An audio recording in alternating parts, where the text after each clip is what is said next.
Oh, you thought we were done with the Elemental Master of that tournament thing that happened in the show? You thought that? That's fun, because I got another one right here for you. This guy, GRAVIS, for some reason I feel like I'm pronouncing that name wrong, but I'm sticking with the way I'm pronouncing it now, GRAVIS. He is the Elemental Master of Gravity. Again, not really an element. That's like saying magnetism is an element. It's not, really. But how does the power of gravity translate to this game?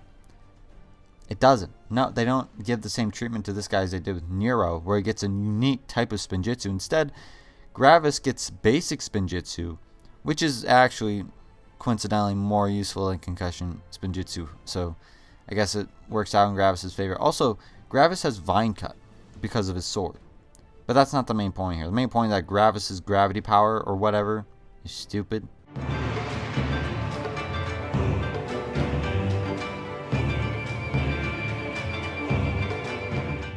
CYREN? I don't know how to pronounce her name either. That's 2 for 2 characters so far in this part whose names I'm not positive on the pronunciation. A quick Google search says it's pronounced CYREN. But I wouldn't be surprised if Ninjago switched it up just to be cool. But anyway, here's CYREN. I'm just going to say CYREN. And she is one of those Sky Pirates I briefly touched on before. So I don't remember if I made a point of this last time, but the Sky Pirates' main ability they share is Bomb, much like how all the Serpentines share a burrow and the Shark Army with Dive. So CYREN has the Bomb ability. The other ability CYREN has is the Swords ability because of her 2 pirate swords. Here's some interesting but also stupid lore on CYREN. In the show, CYREN wanted to become the world's greatest singer, as we all do. But the Sky Pirate Big Boss Man, who will remain nameless for now, since he's also in the game and I'm not positive on his pronunciation yet, granted her wish, but instead her singing trances people.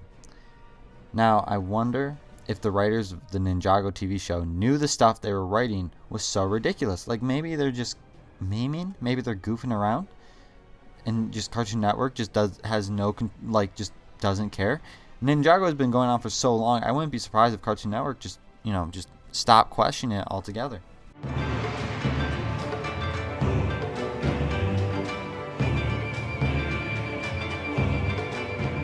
So I just came across this huge retcon in Ninjago lore, and Maya here helped me realize it. So basically, the Elemental Masters pass down their abilities to their offspring. Now that may make sense, and I guess it does, but when Ninjago started, the ninjas just trained to have these powers.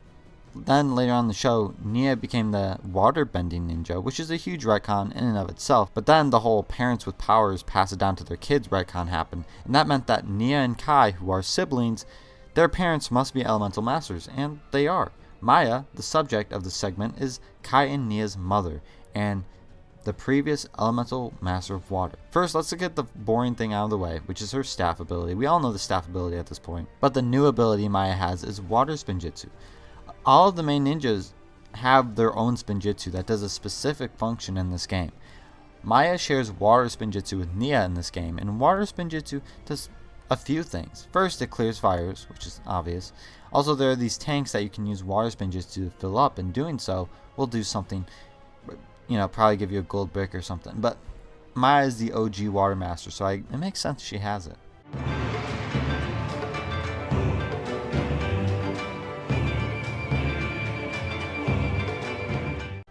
So bear in mind that I'm no master of Ninjago lore. I'm sure there are several of you that know way more than me. So far, it has been my understanding that Ninjago goes from one type of enemy to another because they need to sell toys. But Ronin seems to span over a few types of enemies. I mean, this guy is categorized as Sky Pirate in this game, and this is confirmed by the bomb ability that he has. And he also has the swords ability, just so we get the 2 abilities out of the way. Anyway, despite the Sky Pirate affiliation, he also has something to do with the Ghost Gang with Moro and Bancha. Apparently, they made him get a sword for them.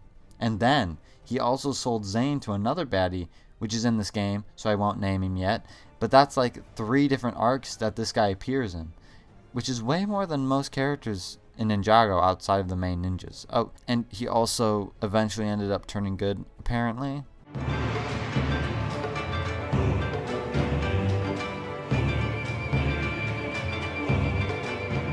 In case you were wondering, this half-baked game actually does have a bonus level, but only the one, and it's a reskin of the one from Lego Incredibles.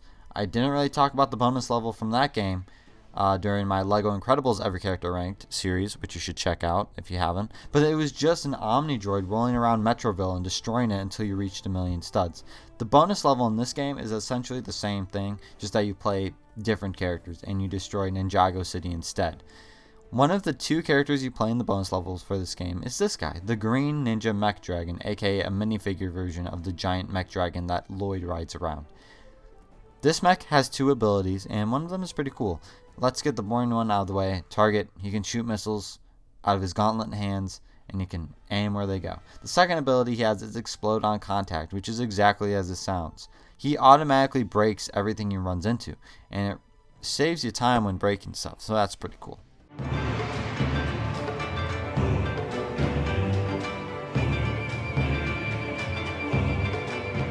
Along with the Green Ninja Mech Dragon, the other playable character in the bonus level for this game is this guy, the GARMA Mecha Man, which is a minifigure version of Garmadon's giant mech that you see like once.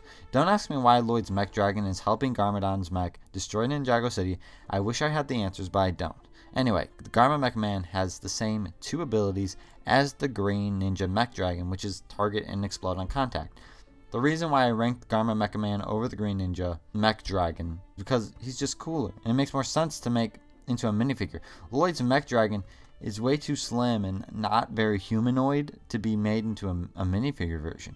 The Green Ninja Mech Dragon just looks like a guy in a dinosaur suit. The GARMA Mecha Man already has a humanoid look to him, so the transition to minifigure form is flawless, and it looks pretty cool, not gonna lie.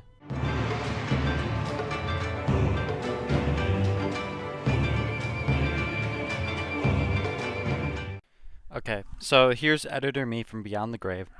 I'm just gonna say this, I made a mistake in placing Master Wu this low on the list. Now, in the segment, I say he has basic Spinjitzu, which is the stupid kind, but actually he has a universal Spinjitzu, which is different, and it actually changes the game big time. Like, I'm talking, he should be in the top 10. But it's too late in the making of the series to, make that big of a change. So I'm just going to keep him here and just know that he was robbed in his placement. I'm aware, okay? Sue me. So let's just move on with the segment. Here's Master Wu, the guy who trained the ninjas, played by Jackie Chan in the film. I don't get why they changed his name to Master Wu from Sensei Wu, which is what they've called Wu for the longest time. I know that Sensei and Master are essentially the same thing, but calling him Sensei just seems more authentic. Making the switch to Master Wu just irks me, especially since they've called him Sensei in the show ever since it was created. I guess I'll just call him Master Wu for this one segment, since that's what he's called in the game. But any other time I refer to him, I will refer to him as Sensei Wu. Anyway, enough babble. Master Wu has 2 abilities, both of which we have seen. The first is basic Spinjitzu, the kind that does nothing but turn switches, and also the kind that Mr. Liu has, since he is also played by Jackie Chan. The other ability Master Wu has is the staff ability. In fact, the staff ability probably wouldn't exist in this game if it weren't for Master Wu, so you can thank him for that.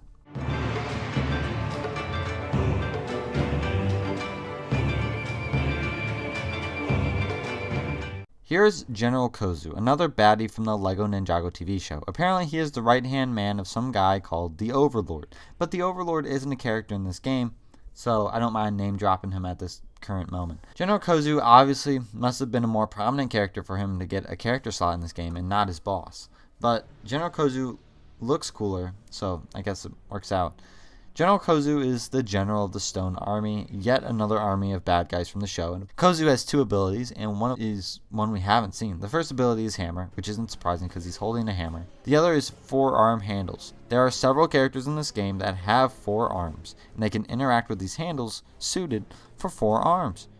It can be a pretty common ability because a big character in this movie happens to have 4 arms. But I mean, we'll get to him when we get to him.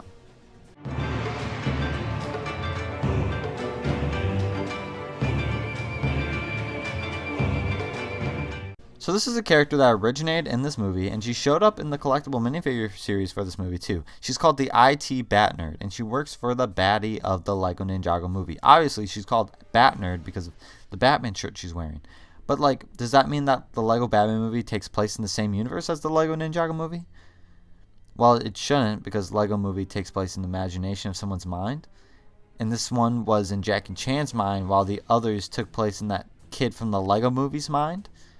I'm getting confused just thinking about it. So let's move on to the IT Bat Nerd's abilities. The first one is Bomb. And hey, don't ask me why she has bombs handy, okay? I don't have the answers. I'm just a messenger.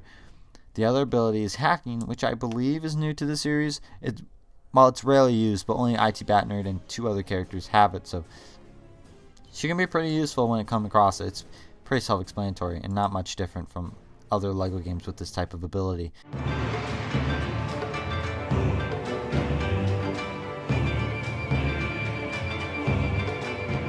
Well, remember a whole 2 segments ago when I said General KOZU's anatomically similar to the big baddie of the Lego Ninjago movie, but wouldn't name drop him? Well, here's the big baddie of the Lego Ninjago movie, so I can name drop him now, and I'm pretty sure I name dropped him before. So it's Lord Garmadon.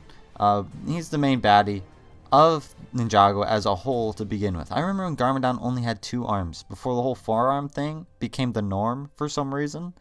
This was also before Lloyd became a ninja, so that's pretty crazy. Lord Garmadon has 2 abilities, but has 4 variants, so I'll cover 1 ability for the next 2 segments, but none for this one. This is the pajamas variant of Garmadon. And hey, they actually spelled pajamas the right way, the American way. Why they did it for this game and not Lego Incredibles or Lego Indiana Jones is beyond me.